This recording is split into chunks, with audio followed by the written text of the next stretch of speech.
Hello everyone and welcome to Module 5 in Week 5. My goodness, we are more than halfway through the course.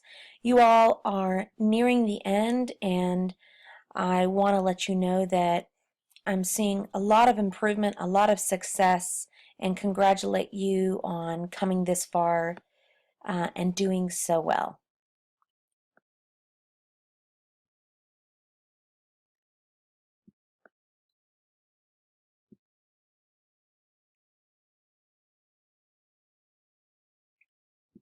So this week we are in Module 5. I wanted to give you a brief overview of what we will be doing in that module. And we'll start by heading to our to-do list. You are responsible for reading chapters 10, 11, and 12, a certain portion of chapter 10. And also you have 5 classroom activities that we'd like for you to complete this week that will help you with your future assignments, your assignment this week, as well as just your future overall success with the course as usual. We do have a couple of web lessons we'd like for you to complete. And then since you have your second draft of the Contemporary Nursing issue paper due this week, you will see a copy of the rubric here and then also the sample format for the issue paper here as well. Additionally, like you did last week, we'd like for you to review the Creative Professional Identity Project. I did open that and go over that a little bit last week. The concept is the same. If you will please just review those media tools and review the rubric for that assignment, as that is coming up next week. There's also a reflection activity that is something we would like for you to complete. That's number 5 this week. It is not something that you have to submit. It is not something you have to post on discussion board. It's just something we'd like for you to review and also do for yourself in the course of the objectives this week. Now, moving on to your submitted assignments. The first assignment, as usual, is your discussion board for the week. The next, you do have the second draft of your Contemporary Nursing issue paper due. Let's move on to the discussion. So this week, you will be choosing a nurse, somebody that you know that you've worked with either currently or in the past that you view as a really good example of a leader. What makes this nurse in your eyes a leader? Why are they demonstrating good leadership skills? And it's something that we would like for you to tie in the ANA Standards of Professional Practice and your reading to incorporate a response, a primary post response by Wednesday at 11:30. Now here you will see the copy of the ANA Standards of Professional Practice that we'd like you to refer to when answering the question. This takes just a minute to pop up because it's in color and it's a large file.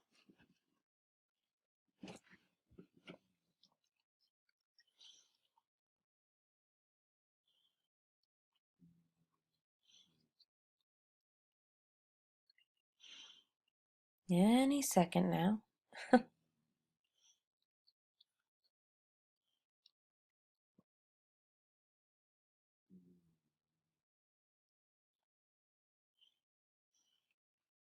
All right, so here you'll see the file for the ANA Scope and Standards of Practice. In this file, we want you to find the Standards of Professional Nursing Practice and pick those out and tell us a little bit about why the nurse that you're talking about exemplifies a good leader. I believe they're on page 9 and 10. Let's see here. Okay, in your discussion board question, it says there are 10 standards. Really, there are 6, but the 5th standard has several substandards. So that's why you'll see the question poses 10 standards.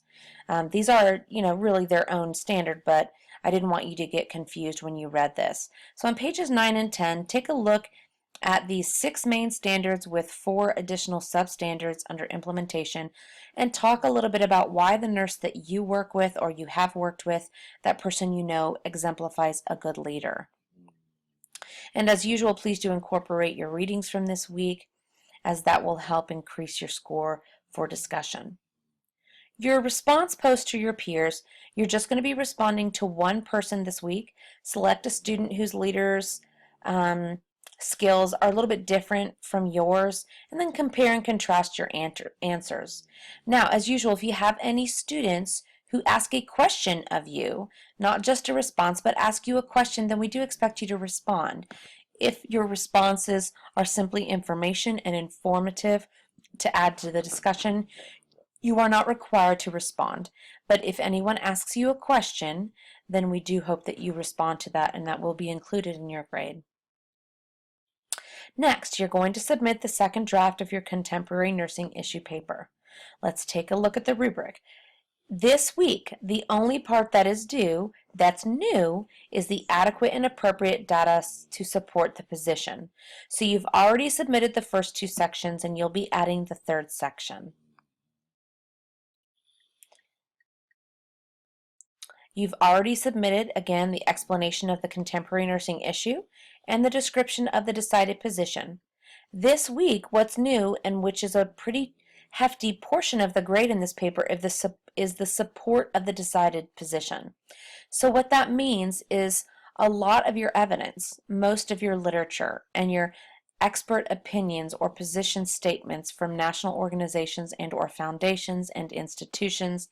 That's where all of this information goes to prove to me that you know the literature and to help me understand why your resolution suggestion and your position is the best.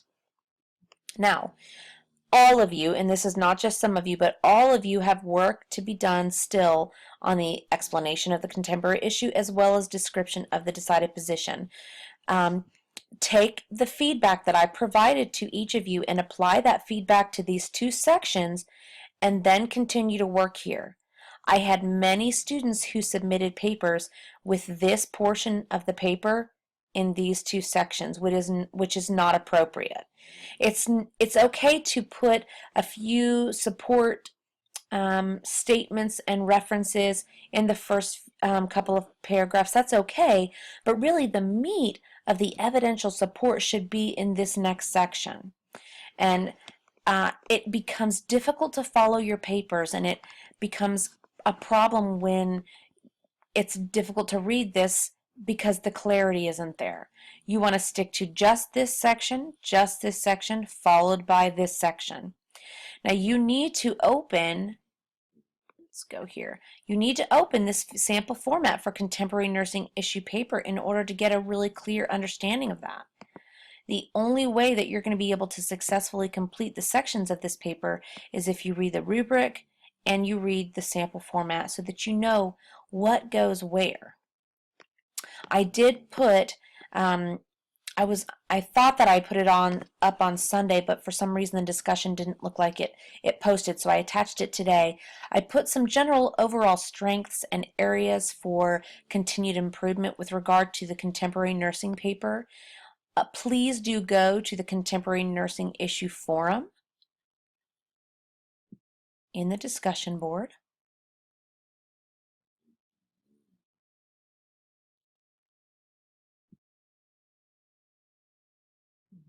And you'll see here that I posted a draft one summary and pointers, which will give you a lot of good information to help you with the future future drafts of your paper, and then also with what was already submitted.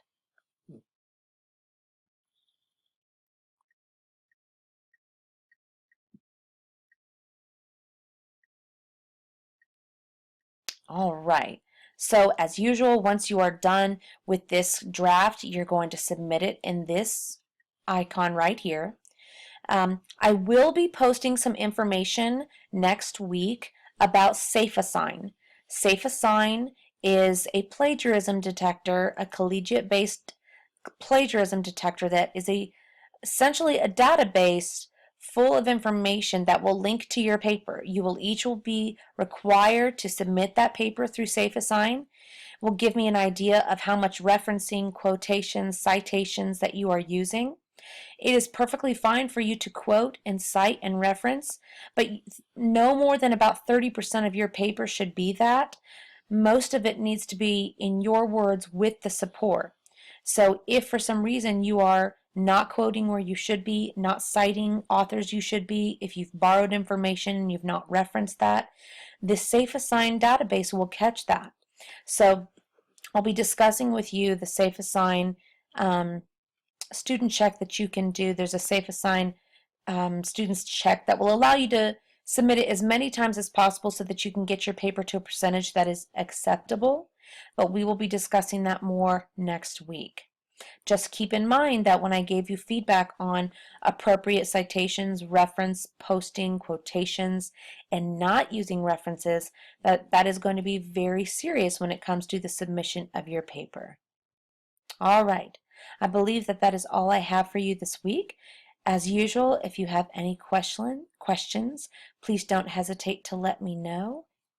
I wish you all the best and good luck.